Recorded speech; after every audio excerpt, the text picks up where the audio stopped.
Basic po yan sa ating pong saligang batas. Hindi mo na kinakailangan pa maging isang abogado, girl, para maintindihan yung basic po na karapatan ng bawat Pilipino na nasa ating pong saligang batas. Hindi na po siya mahirap intindihin. Basic po ito, no?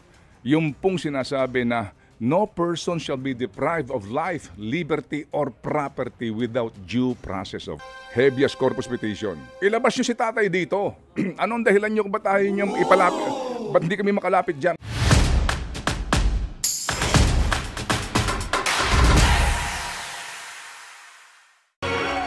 Maingay ang Pilipinas.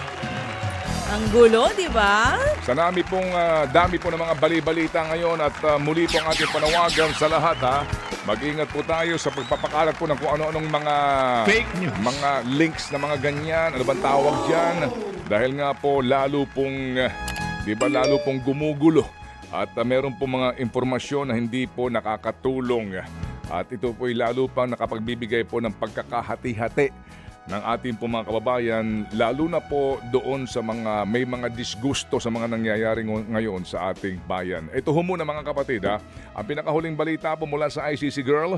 Ayon nga po sa tagapagsalita ng International Criminal Court, haharap po ang dating Pangulong Rodrigo Duterte sa kanyang unang pagdinig sa pre-trial chamber ngayong pong araw ng Biyernes, Marso 14.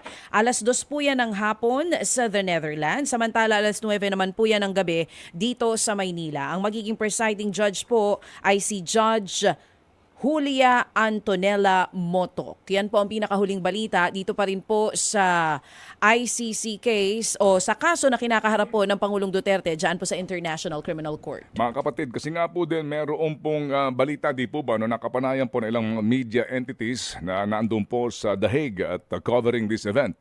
Nakapanayam si former Executive Secretary Salvador Medaldea at sinasabi niya, wala dito. Hindi namin alam kung nasa saan ang dating Pangulo. Di ba yan po ngayon ang balita na kumakalat na actual ho naman sa panayam kay Secretary Medaldea. Pero pagkatapos po niyang kumalat na, naglabas po kaagad din ng statement ang ICC. Sinasabi na si Pangulong Duterte daw po ay dumaan sa proseso at pati ho yung mga medical na mga pagsusuri, etc. ay dinaanan niya. At siya po ay kinukumpirma na nandito po sa isang detention facility sa ilalim pa rin po ng pangangasiwa ng ICC. Ito po ang eksakto na statement from the ICC spokesperson. Mr. Duterte is under ICC custody at the ICC Detention Center in Scheveningen. He was admitted today following all medical checks. When a suspect arrives in ICC custody, the court, as standard practice, takes measures to protect the health and well-being of the suspect. The court will announce in due course the schedule for the initial appearance. We recall the importance of respecting the integrity of the judicial process. Yung nga po yun. After this statement po, ito na ang announcement. No? In due time, ito na po yun. Yung una pong pagsalang sa preliminary hearing tungkol po sa ICC case na ito ng dating Pangulong Duterte. Ngayon, dahil tayo po may mga importanteng interview at punong-puno po itong ating programa, para po sa mga paliwanagan na mangyayari sa panig po ng pamahalaan at panig po naman ng Pangulong Duterte. Opo, para ho natin makuha po lamang ang kanilang magiging galaw, kilos, aksyon dito po sa mga kinakaharap po ngayong problema ng dating Pangulong Rodrigo Duterte. At nabanggit nga din natin, girl, no, sa ngayon, ang lahat ng ito ay usaping legal na. Okay? Doon po sa ICC, definitely po si Ma'am Sara ay maghahanap po ng abogado that will represent the president there, no, the former president there. Definitely po yun, no? Kasi nga doon may mga panuntunan kung sino po maaaring humarap sa kanila pong hearing. No? Hindi lang po ito basta-basta kung sinong abogado kasi may mga panuntunan po doon. Anyway, so ang pinakahuling balita po naman eto, no? And I think kami rin po hihingi ng paliwanag mamaya sa mga maalam sa batas kasi po ito'y constitutional law po ito eh. Pero ito'y basic po, no, sa College of Law. Marami ngayon sigurado ako nag-aabang ng mga estudyante dahil mukhang sa ating mga pagtatanong, ito po'y isang novel, no, na kaso. Meaning, mukhang ito'y kakaiba at di ko ho alam, no, kung meron na hubang nauna na ganito pong uri ng jurisprudence sa kasaysayan po ng ating hudikatura ng Supreme Court. Dahil kahapon, mga kapatid, if you recall, naglabas po ng statement ang Supreme Court spokesperson nung una kung bakit nila hindi pinagbigyan yung prayer for TRO bago po makalipad ang dating Pangulo papunta po doon sa the Netherlands. So sinabi po daw na walang nakitang basihan ang mga maestrado na kinakailangan maglabas ng TRO. Okay, ito yung petisyon ni Senator Bato. Alright? At et al. Okay, anyway, ngayon, naglabas po ng statement kahapon, Marso 13, ang Supreme Court spokesperson. At may sinasabi sila, ito po yung bago, no? Kasi po, yung pong habeas corpus petition, 3. Okay, galing po kay Kitty, yung anak pong bunso ng Pangulong Duterte. Yes. Galing po kay Baste. Yes. At galing po kay Congressman Pulong. Ang sinasabi po ng Supreme Court, pinagsama na namin ito. Tama. Itong 3 ito. Ngayon, ito pong pinaka-importante. No? Basahin mo nga yung pangalawang bahagi noong unbanked unanimous resolution. Sabi po dito, the petition challenges the actions of Dito executives. tayo muna sa pangalawa na, baby girl. Itong pangalawa, number 2. Alright. Yan, number 2. Ito yung pinaka-importante. Direct respondents in the consolidated petitions to show costs within a non-extendable period of 24 hours from receipt of notice why the peremptory writ of habeas corpus should not issue. Preemptory. Wow. Big word. Whoa! Ano ba ibig sabihin ng preemptory? Dali lang ha. Sige, Mr. Google. Oo. Base sa Ginugol mo. pagkakaintindi ko Okay. dito, kinakailangan yung mga respondents Aha. ay na mga petisyon na ito magpaliwanag sa loob ng 24 oras Okay. mula ng pagtanggap nila ng notice na ito kung bakit hindi dapat maglabas ng writ of habeas corpus ang korte. Tama po ba, teacher? Sinasabi po basically ng Supreme Court. Ano ito eh? Iba usually po yan mga 10 days, non-extendable 10. Ito, Oo, matagal 24 hours. Yes. Upon receipt. Mahaba ang listahan dito, ha? Office of the Executive Secretary. Opo, ang inuutusan dito na sumagot. Mahaba ang listahan dito. Mga nasa executive, sinasabi nila, meron ka namang 24 oras na sumagot sa petition na ito. Kung bakit hindi namin dapat pagbigyan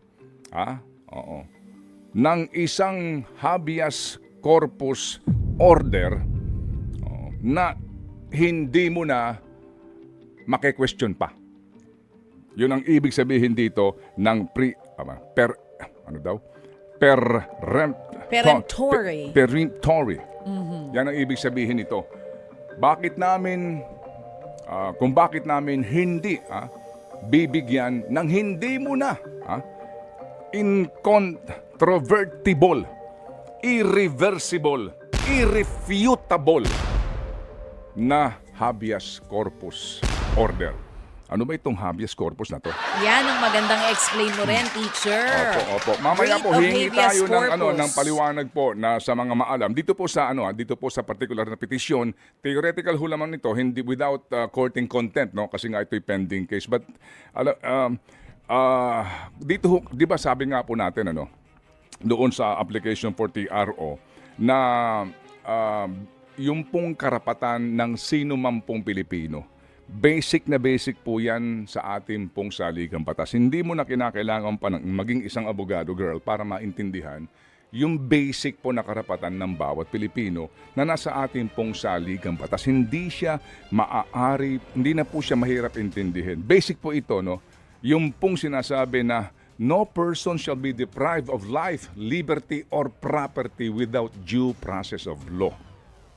Hindi mo ba aring pagkaitan, ang karapatan ng isang Pilipino na mabuhay, ng malaya, at magkaroon siya ng kanyang mga ari-arian. Hindi mo dapat pakaitan yan nang hindi dadaan sa proseso ng batas. Kung mayroong death penalty, hindi mo maaaring parusahan ng parusang kamatayan yan. Hindi dumaan yan sa proseso kung mayroon pong death penalty. Tama. Okay. Yung pong right to liberty, hindi mo maaaring ikulong ang sino man nang walang kadahilanan, nang hindi naaayon sa batas, nang hindi dumaan sa tamang proseso. Yun po yung right sa liberty natin, yung ating freedom. Ay yung property, kaya nga po itong mga right of way na to, di ba? Hindi mo ang kahit na estado, hindi mo maaring basta kunin na lang. Kunin ang property ng pribadong pag-aari ng sino man nang hindi mo binabayaran yan o kaya hindi mo idinadaan sa tamang proseso. Yan po yung basic natin na freedom. No person shall be deprived, shall be held. No person shall be deprived of life, liberty, or property without due process of law. Basic na basic po yan mga kapatid. Ngayon, ano ba itong writ na ito? Writ of habeas corpus. Ito po yun The privilege of the writ of habeas corpus shall not be suspended except in cases of invasion or rebellion when the public safety requires it. Iba ho yun. Kapag panahon ng rebellion o meron pong gera o meron pong kaguluhan, may terorismo nangyayari, maaaring suspend yan. Pero dito po sa ating saligang batas, kinakailangan mo ng approval muna ng Kongreso. Ngayon mga kapatid, yung pong privilege of the writ ang tawag dyan, privilege of the writ of habeas corpus, ito po ay safeguard against unlawful detention, meaning individuals cannot be imprisoned without due process of law. Sa ating pong bansa, ito nga po ay guaranteed sa ating pong saligang batas. Ito yung writ, ang ibig sabihin, order po ito. Habeas corpus, literally mga kapatid, sinasabi dito, yung